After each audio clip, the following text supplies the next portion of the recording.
Oh, Asma, I had forgotten about the PowerPoint. When we get to that, am I going to be able to screen share? Have you? Yes. Okay, great. Assalamu alaikum everyone, and welcome to a new session of MAV Health and Wellness Committee. I'm your host, Asma Sher. I hope everyone is keeping safe and doing well, and you're all excited for a new school year. Sorry.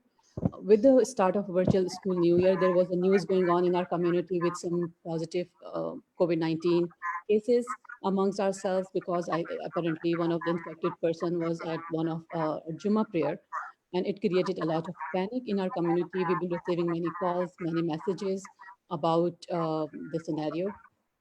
So I have asked Dr. Hina Khan to join me today and go over some reinforcement of the guidelines and the protocols of to keep safe. Although it feels like the virus is gone, things are returning back to normal as we go outside and we see a lot of businesses are resumed their normal hours. People have started gathering, kids are enjoying indoors activities again. So I have asked Dr. Hina to join me and go over some the importance of we all know the guidelines by now, like everyone knows how to what is the importance of wearing a mask or washing hands or keeping the 6 foot distance. But I have asked Dr. Hina to please elaborate, why is it more important than before to follow those guidelines? How can we stay safe? How can we take care of ourselves and of course the people around us? So Assalamu alaikum, Hina. Wa alaikum assalam, Dr. Asma. Assalamu alaikum, everyone. I'm Dr. Hina Khan. I'm the medical director at PM Pediatric Urgent Care and part of the MAV Health and Wellness team. So like Sister Asma was mentioning, it's back to school season. I hope everyone is doing well. Before we start off, I just wanted to give an update on a couple of the numbers that we do have. So in the past 24 hours, Virginia has seen, again, 800 plus new cases of COVID-19 and 2 additional deaths. That brings our grand total since all of this started to 130,000 people who have been affected by the virus. The current positivity rate is 7.5%. This means, yes, there are a lot of people out there who are positive, but it also means that we need to do some more testing. And it also means that there are a lot of people out there in the community who may be asymptomatic or who haven't been tested as yet, and who are still out there and who have the potential to spread the virus to other people and contribute to increasing numbers. So therefore, it's still very, very important to follow the CDC guidelines and decrease the person-to-person transmission. So this brings me to that email that was sent out a couple of days ago by MAV to the community members regarding a member of the mosque testing positive. Like Sister Asma was mentioning, I've also received, multiple calls, texts from concerned community members. The first thing I need to say is do not panic, okay?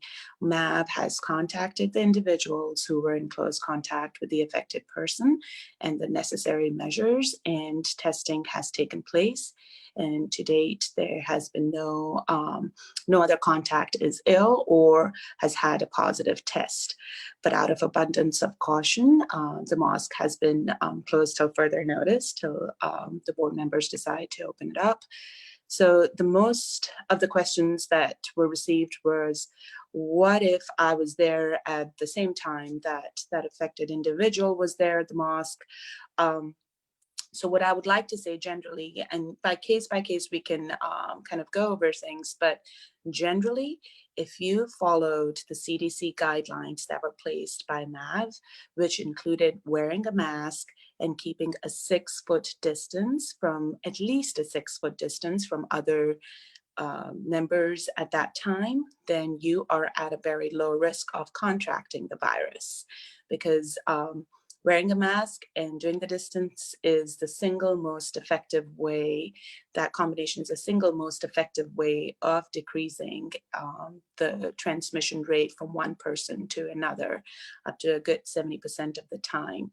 So again, it's important that if you did that, that your risk is extremely low. However, we are still asking you to monitor yourselves for the next 2 weeks for any possible signs and symptoms, and to continue practicing the CDC guidelines and be a little bit more cautious.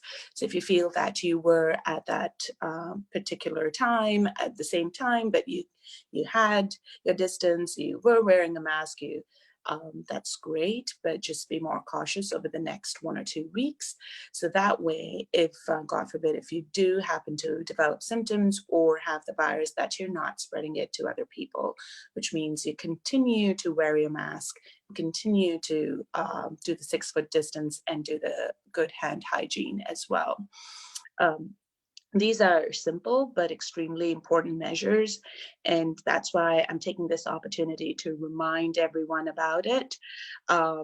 The reason why we're not seeing such a rapid spread in this situation is because MAV has strictly enforced all these guidelines to keep us and keep our community safe.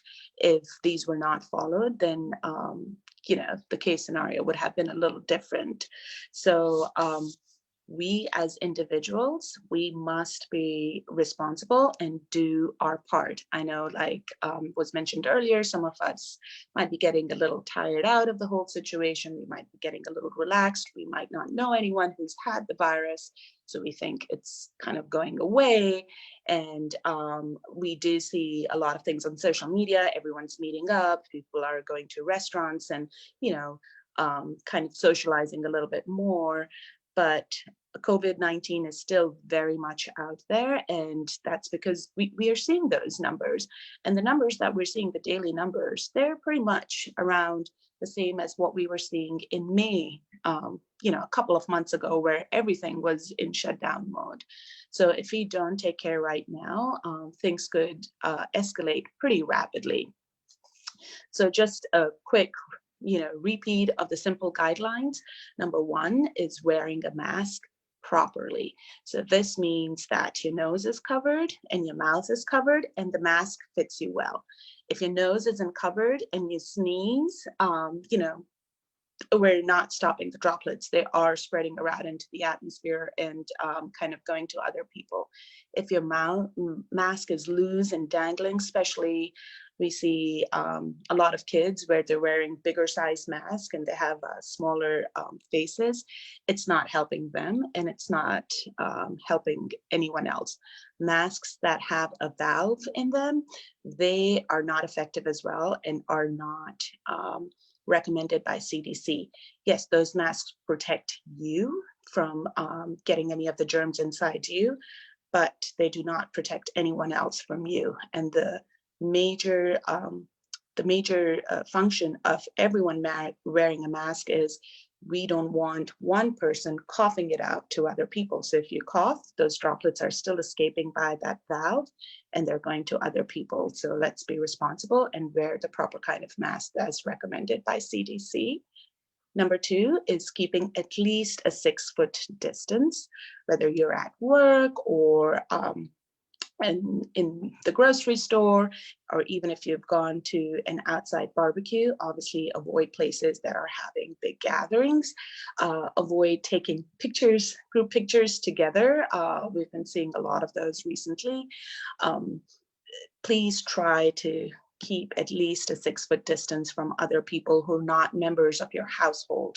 So that would include, the people at the mosque when you're coming to pray, your friends or other family members who live in other houses.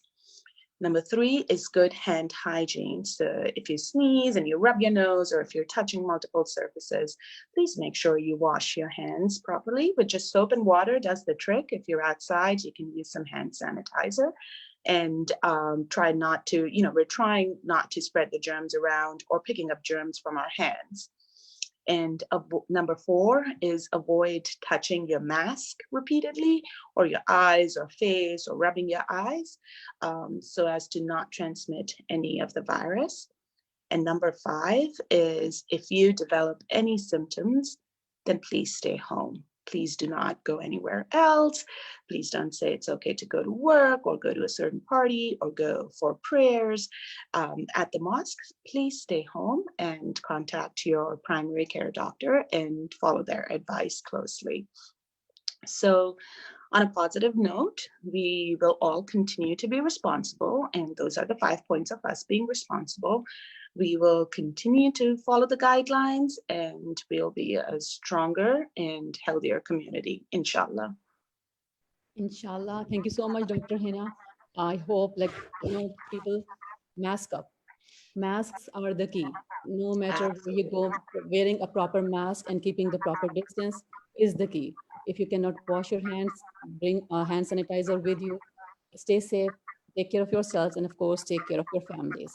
So we move Absolutely. on. Thank you so much, Hina, once again. We move on to my next guest. She's a dear guest from Vienna community, Sister Masumeh Farchtchi. She is a resident in marriage and family therapy, and she will give us some tips and techniques how to do not have a mental breakdown when the kids are home and with the new virtual school year experience. We don't know until when the kids will be home learning virtually. Alhamdulillah, they are learning. Alhamdulillah, is good, but some tips from Sister Masuma will be very helpful for parents like me and a lot of other parents, how to keep ourselves sane and how to have the kids, let the kids have a pleasant experience with virtual schooling.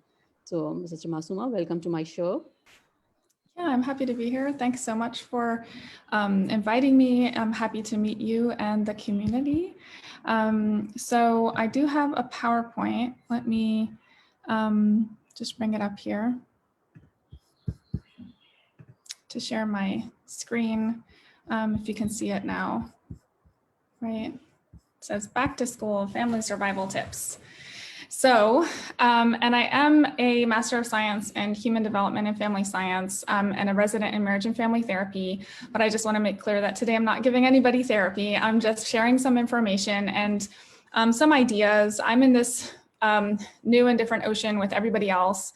We're all finding out kind of ways that work for us or our families. So hopefully we can work together. I also want to highlight that September is Suicide Prevention Awareness Month. So, and this is really timely. There's a reason why it's September, and it does have to do with going back to school. So a lot of, across the year, suicide doesn't happen all at the same baseline. There's a huge spike around September in adolescent populations. So high schoolers, if you're a parent of a high schooler, to be aware of signs that your child is not themselves recently, really apathetic or really weepy or just not themselves and not into their normal fun activities, which might have been happening since like March, right? If you're the parent of an adolescent. So some of the tips that I'm going to share today might help bring some awareness to that, but it's just generally going to be focusing on how to use family resilience with the current situation of going back to school in this really, really, really different environment. But as we said, also, like, we're talking about COVID and these numbers and raising awareness and everybody doing their part. By being informed, I think this is a good and timely moment to say that we all need to be informed about suicide prevention as well. About every 40 seconds, someone in the world completes suicide. So this is also a sort of a pandemic, but it's one that we don't like to talk about a lot. So having these months of really raising awareness and sitting with those facts and the sadness connected to it is important for us as a community to be aware. Okay, so I want to talk about family resilience applied to going back to school in our post-COVID era. As I said, this is something different, and a lot of families are feeling stress. We pretty much feel stress going back to school, right? Because it's a lot of new change, it's a transition, and kids have their own reactions. Some of them are happy to be getting back together with their friends in some kind of way, at least they see them in their classrooms. And some of them are really dreading the fact that they have to get out of their pajamas or, you know, wake up and eat breakfast on time and get online by 8:50 or whatever it is for their schedule. And so this is kind of a stressor. Stress can be turned into an opportunity for growth, though, through resilience. And so I want to talk a little bit about how to use resilience during this virtual school return, whether you're doing homeschooling or pods or public school or private school.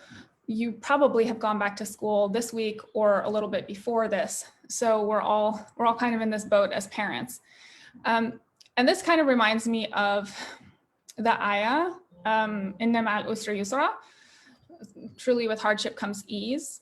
So when we have a stressor, when we have a hardship or something that is difficult to go through, it's really accompanied by a sense of growth, a sense of relief, and a sense of support through that growth. And so we can kind of highlight that it's not just all doom and gloom, it's not just all stress and distress, but there's an opportunity here. There's a rainbow behind the storm of how our families can come together, how our relationships can grow.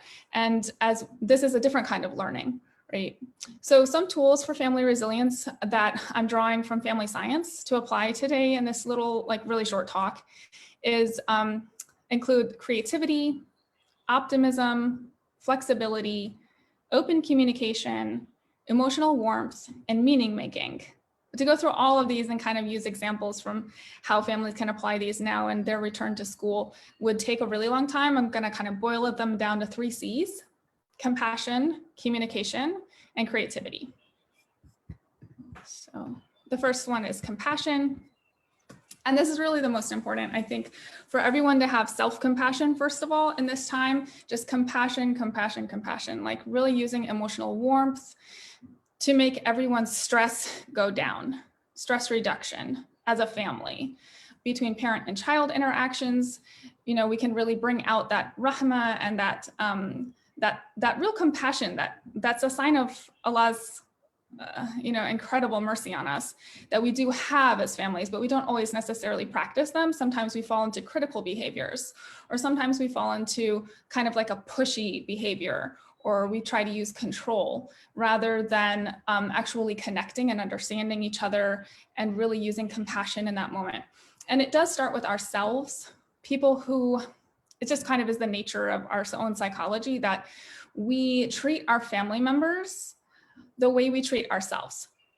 They are so close to us. They become melded into our psyche, and we just treat them the way we treat ourselves inside our own minds and our own hearts. So it's really important to be able to exercise self-compassion and to be able to really show yourself caring, give yourself a break, to have a non-critical voice for your own self-talk inside your head. And this will decrease not only your stress, but the stress of the interaction between you and your kids as you're getting them ready for school, as you're transitioning them between different classes and breaks and back to class, as you are getting them familiar with all this new technology, whatever your school is using or whatever your family is using for learning. It's new, and new is kind of stressful, but new is also opportunities for growth, right? So we want to kind of see that by being warm and soft and compassionate with ourselves and each other as a family right now, we have an opportunity not only to turn this into growth without so much stress, to reduce stress for each other, but also to bond, because what comes out of that is a stronger family relationship. And what comes out of that is better mental health for everybody. So compassion is my first, second, third, last. Everything kind of comes back to compassion. And I think that's the kind of, that's in line with our Muslim culture, right? Like we really do value compassion. The Quran talks so much about compassion. And it's one of the reasons we worship God is because he's so compassionate, right? It's something that is lauded and held up as a great attribute for Muslims. So it's something we kind of do need to thoughtfully invite into our behaviors and our interactions with our children at these times of stress where we might be getting irritable. So tip number 2 is communication. And this looks different depending on who your child is, or if you have multiple children, it's different with each child, as you probably have already well familiarized yourself with, and it changes across age and stages of life. So I want to emphasize that children don't communicate the way adults communicate. They don't speak adult. they don't speak adult, they speak play. And so when you want to communicate with your child, you want to play with them. They communicate with their hands, with their imagination, with the way that they play with their toys and the way they create things, and the role playing. And if you want to know how your child's feeling that day, like let them draw you a picture of it. Like, tell me how you're feeling today. Can you show me what you feel today? Show me about your day today. Draw it for me. Draw me what you're feeling right now. You can even make a journal out of this, like a daily show me how you feel journal. Just taking at least 10 minutes out of your day. It could be when your child's breaks, or it could be at the end of their school day, or maybe before dinner or after dinner, to play together with your children. That will put you in touch with them. That will really open up communication with them. And you can find out what they're worried about going back to school, or what they're afraid of, or how their day really felt to them, whether they're feeling lonely and disconnected, what kind of support they need from you in that moment, in that day. So communication. And teenagers, I want to say, they're kind of between children and adults, right? They can use their verbal language. They're very intellectual. They're really articulate sometimes, but they also close up in ways that adults don't necessarily close up. And they're not going to connect with you like children, or like they did when they were children. And they're not going to connect with you like an adult either. But one tip with teenagers that I find really useful is just hang in there. Don't get hung up with they're disrespecting me and how can they use this language, and unless it's something really verbally abusive and you need to draw some structure, then that's understandable. But generally, teenagers need you to roll with it. Just roll with it, and find out and be curious about and open, like ask open questions and be curious and have those conversations with them, but don't expect them to talk too much, and don't pressure them. And another thing is to choose your timing, because teenagers have this interesting way of opening up at about 10 o'clock at night. So you want to definitely adjust your expectations around bedtime and what time of day you're going to connect with a child if they're a teenager. 9 p.m., 10 p.m., you'll see them emotionally open up. And it's just a different person than at 10 a.m. And that has to do with the differences in their circadian rhythms at that age, and the way their brain is growing and the times that their brain is more alert. So communication as a family, communication with your co-parent, if you have a co-parent, or communication with your support system. Definitely don't be doing this alone. Going back to school, you have resources. They might not be in your home with you, but there's resources at the school, there's resources in the community, there's resources in extended family. Activate those resources. Those are protective factors for you and your child not to burn out. And you can't activate that without communication, right? So expressing needs and really getting your family's needs met. The third tip that I have for you guys today is creativity. So a lot of times when we're in a moment of anxiety, like a transition or like this kind of stressful new world we're living in, going back to school virtually and living with this pandemic, we try to get as much data as we can, and we get really intellectual and left-brained, and we try to understand and really make a firm plan and get the best thing. But in this kind of situation, we actually don't know. There's not a lot that we know. Maybe in 3 or 4 years, we'll have the data analyzed, and looking back, we'll say, oh yeah, well, if this happened, then this would be the outcome. But right now, we don't know, because we're in a totally new situation. What we do have is the other side of our brain, right? Our creativity. This is a moment where feeling what feels right to your family and to you as a parent is really important, and tuning into that and listening to your intuition, and really being in touch with your own sense of generativity. You can problem solve together. You can reinvent your life together. This is not going to look like the way it did before, and being flexible and not only about how we're learning, but the family rules is really important right now. For example, in my family, I was really strict about screen time. We had 3 days a week with no screens. Other days there were like time limits on screens, but we're going back to school virtually. And I'm throwing that rule out the window because I have to. If I don't, I'm not adapting to the new situation, right? So it's just one example of the many, many ways that we're finding a new normal. we're inventing a new way of adapting to what's going on around us. And it might feel kind of like, am I still adhering to my values or as a parent, right? And so I put this quote from Walt Whitman: do I contradict myself? Very well then. I contradict myself. I am large. I contain multitudes. We're not just one identity. We're not just one thing. We have so many options, and opening up those possibilities activates resilience for the family. To borrow a quote from a family resilience theorist, family resilience is the art of possibility. Like people who can really see that there's more than one answer and find the one that fits for their family. That's growth. So whatever that means for your family, finding what that means for your family in this education environment.